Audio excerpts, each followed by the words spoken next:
So, hello again. I'm Duncan Fraser, director of the charity Useful and Kind Unlimited. And we've been looking in these videos at the ways in which we use our model, the SO model, to help us think about how we might be useful and kind to self, others, and the world. And this is the first of 3 videos where we're going to look at others. Today we're going to look at how we get to think, feel and behave the way we do around others. The second will look at the very specific messages that we're given early on about other people, which are all different. It depends entirely on who our primary caregivers were. And in the third one, we're going to look very particularly at the psychology behind being useful and kind, or pro-social if you like. So today let's just start by looking at others, and those of you who've seen the earlier videos will know that we look at others in 3 ways. First of all, those that are easy to be useful and kind to. The second is those who are more tricky, and the third is teams and groups. But today we're just going to look generally at others. So I wondered if we might start by you asking yourself, what are the kinds of questions that you normally ask yourself when you meet someone new? So, do you just look at their physical appearance and swipe left? Do you think, are they trustworthy? Could I be safe with them? Are they honest? Do I know them? What assumptions do I make about whether they could be my friend? Do I make assumptions based on their gender? What do I actually think will help me to decide about whether they'd be there for me? Would they be a good person to spend time with? And it's really interesting in the work context that the things that are most important to us in a leader is whether they are honest and open. But we'll come to leaders much later on in these videos. So the way in which we make decisions about other people is scripted in us very early on.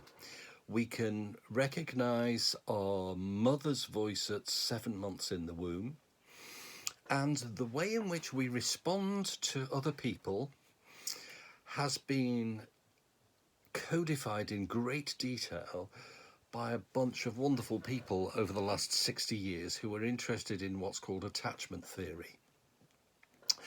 And this is the idea that we do what we need to do in order to get to be psychologically secure. So this is not just about getting food, it's also about getting to feel safe.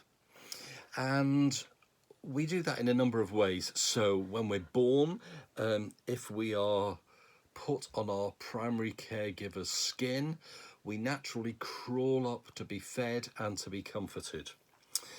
And we are born believing that we are the world, that we are our primary caregiver, that the whole world revolves around us. And that's a good and healthy thing in order that we get looked after. Some problems can come a little bit later when we maintain that narcissistic process in ourselves.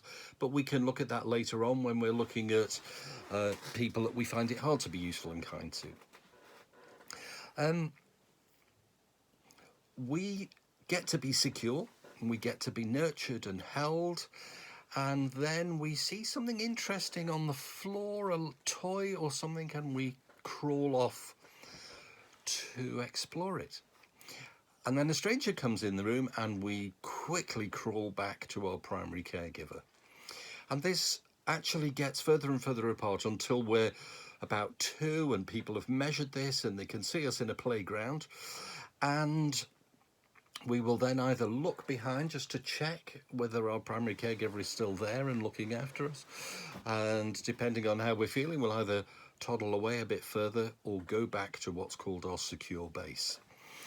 Now, the simplest way in normal times is, if you don't have a baby at the moment, is to sit in a cafe and watch a primary caregiver and their child, and watch the millions of interactions there are between the two. And in those moments, the child is making all kinds of assumptions about how to be in the world. What do they need to do in order to get attention, to get their needs met? Is it as straightforward as crying? Is it a cute look? Is it a gurgling noise? And they are making all kinds of judgments about how the authority figure is behaving. But the thing with the world is that the primary caregiver has needs too. They have to go to the loo, they have to go to work, they have another sibling, they have addictions, they have their own mental health issues. So they're not always fully present for the baby. But what the attachment theorists came up with over the years was 4 different ways in which we can attach. And they came up with 4 sentences. So I'm just going to read you the 4 sentences and see which one of these you think best suits the description of the way you are with others. And the first one, which is about half the population, so the description is, it's relatively easy for me to become emotionally close to others. I'm comfortable depending on them and have them depend on me. I don't worry about being alone or having others not accept me. And that's called a secure attachment style. So you're okay in the world, stuff will happen, you might get scared or angry or upset, but it'll be okay. You know that someone will be there for you. The other 3 sentences are slightly less secure. And the first one is, I want to be completely emotionally intimate with others, but I often find that others are reluctant to get as close as I'd like. I'm uncomfortable being without close relationships, but I sometimes worry that others don't value me as much as I them. Now, that's my pattern. I have that particular pattern. So when I go into a room, I like to be seen and experienced. I don't feel safe because I don't actually know whether anyone will be there for me, and they certainly won't be there enough for me. The third, which is called avoidant, is I'm comfortable without close emotional relationships. It's very important to me to feel independent and self-sufficient, and I prefer not to depend on others or have others depend on me. So there's a kind of a sense of be strong, don't look at me, and there's a lot of kind of internal stuff being stirred up in those situations. And the final sentence is, I'm somewhat uncomfortable getting close to others. I want emotionally close relationships, but I find it difficult to trust people completely or to depend on them. And I sometimes worry that I'll be hurt if I allow myself to become too close to others. Now, I'm not going to talk a huge amount about attachment. There's a lot of information these days on the internet, and there are some wonderful books. And the book I recommend that's both straightforward and wonderfully rich is by Sue Gerhardt, and it's called Why Love Matters. But I just want to say another thing about attachment before we leave it, which is that all those decisions you make in the moment were made because you felt secure or insecure in those first 2 years of life. And of course, the really important thing about that is that we didn't have language in the first 2 years. So it's very much how you feel somatically. And indeed, there's some wonderful research done about 20 years ago now in Italy, which demonstrated that we have mirror neurons. So, in short, if you're holding a baby and you are sad, so too is the baby. The baby can feel it. They've tested this with fMRI caps. And So what we always knew intuitively about empathy, namely the ability to feel the other person's feelings, that's how it's developed, because we need to attune so that our caregiver is there for us. So how was all this played out for us? Well, there's quite a good way to think about this. And I just invite you to imagine yourself at the dining table when you were, let's say, less than 5. So if you just think, who was around you? Were there siblings? Was there a primary caregiver? Just describe those people. Just think about, what were the rules? Were there kind of certain things said that, or were there things that weren't said but that you knew were rules about how you were to be at the table, how you to be with each other? What was the kind of expected behavior? How were you to behave with people who were older or younger? What were the values that were demonstrated and modelled?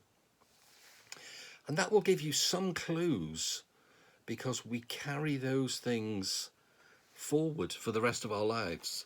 And we expect, when we meet new people, them to behave in that way.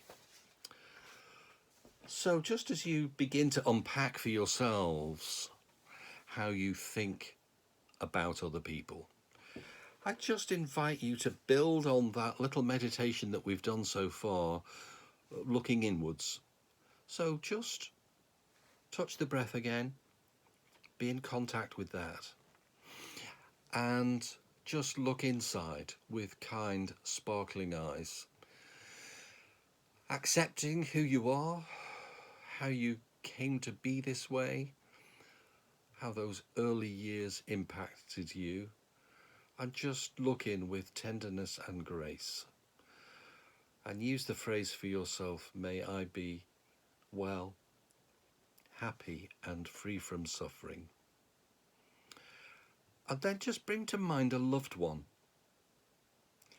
and dig deep inside your tender, loving care and reach out to them with the same loving care you show to yourself. May they be well, happy and free from suffering. Thank you so much for your attention and joining with me today. And I look forward to joining you on the next one, where we look much more at very specific messages that we got about how we think about others. Thank you so much.